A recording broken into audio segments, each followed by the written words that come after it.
So the main problem with flying over water is that it can look flat and without contrast or texture. Particularly on a day like today where the sea is really calm, there's no real subject that you can pick out and find to make that drone image or video stand out. You have smooth surfaces, little in the way of a subject. It looks boring and flat. But if you use the right height, the right subject and lighting, drone photography and video over water can look absolutely fantastic.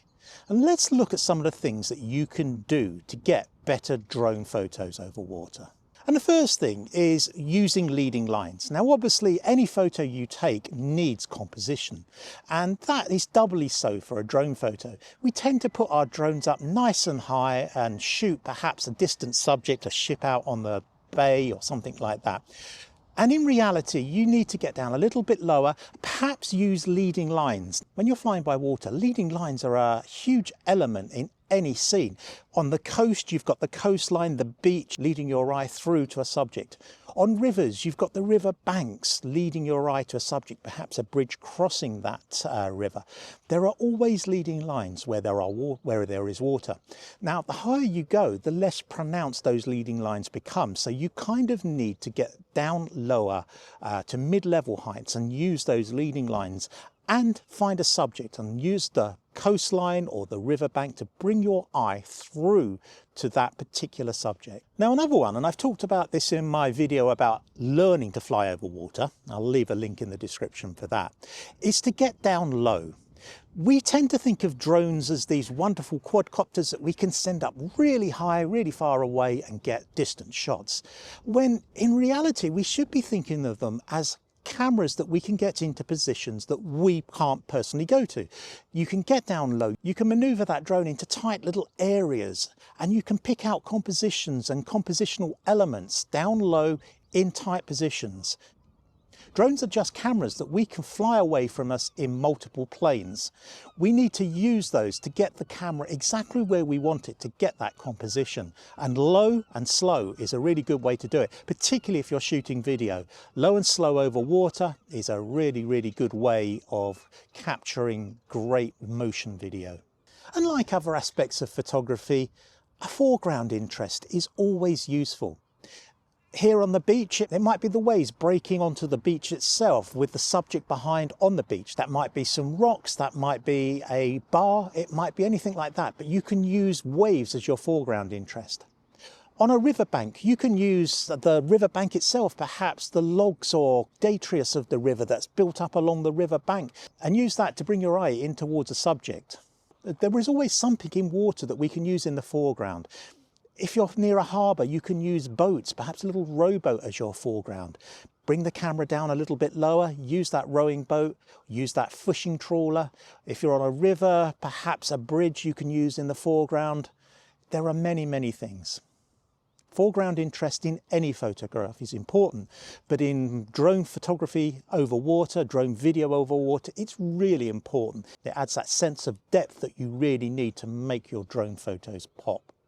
Now, you can't, of course, fly over water and not think about reflections. Now, you're not going to get great reflections on a coastal scene like this, but if you're flying over rivers or reservoirs, particularly early in the morning when the weather is calm and there is no wind, you can get some amazing reflection pictures. One of my favourite places is the Northern Spire Bridge here in Sunderland, and right on the River Wear.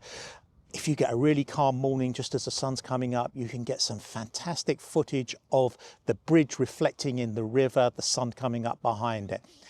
That's just one example. There are so many different examples that you can use. The reflection of a boat in the water, the reflection of the clouds in the water if the water is calm enough, buildings along the river, lighthouses if the water is calm enough. There are so many different aspects of reflections that you can get over still water, and even sometimes on very calm coastal waters. The thing about drone photography is, as I've said before, some people tend to throw the drone up nice and high and get a little enamored by the fact that you can take images from way up and get these wonderful panoramas looking for miles out. But the fact is that Drone photography is no different from still photography on the ground or video on the ground. You need to apply the compositional rules that you learnt doing your photography from ground level cameras. Apply those to your aerial photography and you will soon find yourself getting better and better images whilst flying over the water.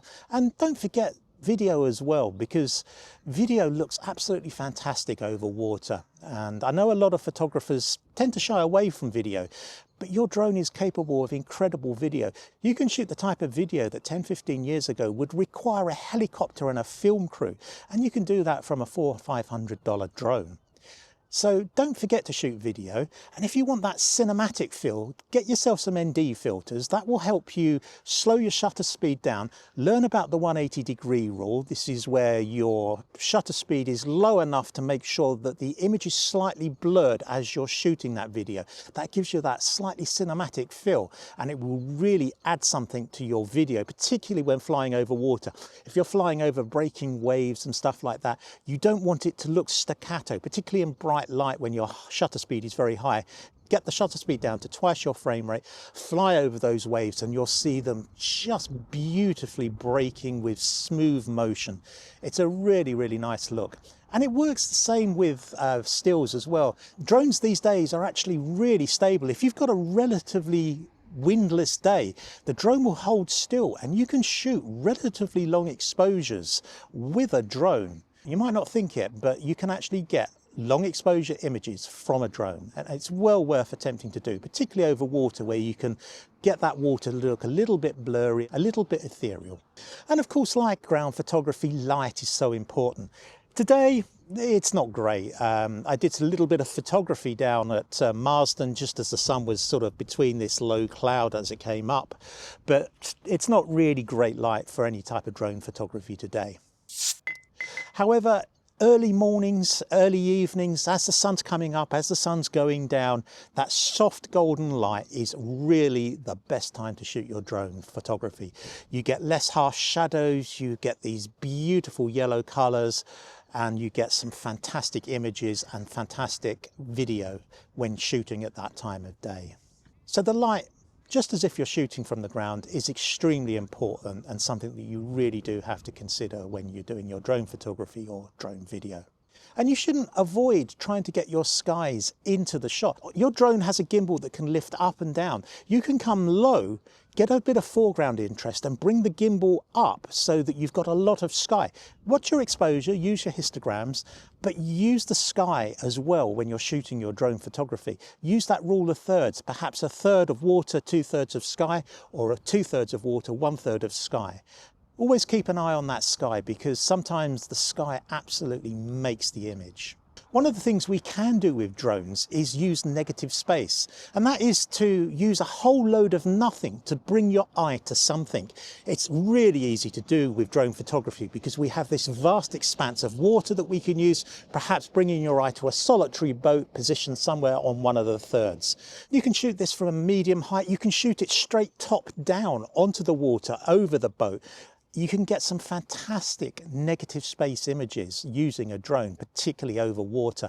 On a calm day when that water is so flat, that subject will absolutely pop out of your shot. Don't forget to use the land. You're flying over water, but you're going to be close to land. So use lighthouses, use buildings, use structures such as bridges as your subject matter. Use the water in the foreground to show where you are, and then bring your eye through to that main building or that main bridge. This is what drones are all about, getting into positions that we can't go to, particularly over water. So the best mindset to get into when shooting your drone photography over water or your drone video over water is use exactly the same mindset that you have when shooting your stills camera on land. Look for the compositions, look for the rules of thirds, look for the leading lines, look for the negative space. Think about the shots. Don't be afraid to go low. Don't be afraid to go backwards and slow.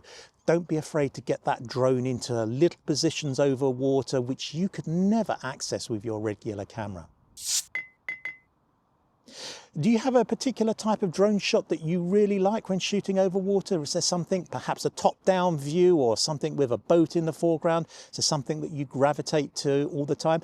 Let me know in the comments below. And if you've enjoyed the video, a thumbs up would be fantastic, and a subscription would be even better. Subscriptions really help the channel. We're growing quite quickly now, but the more the merrier as we continue this journey through photography. It's getting cold here. I'm going to head off, have a cup of coffee, and I'll see you in the next one. Ah.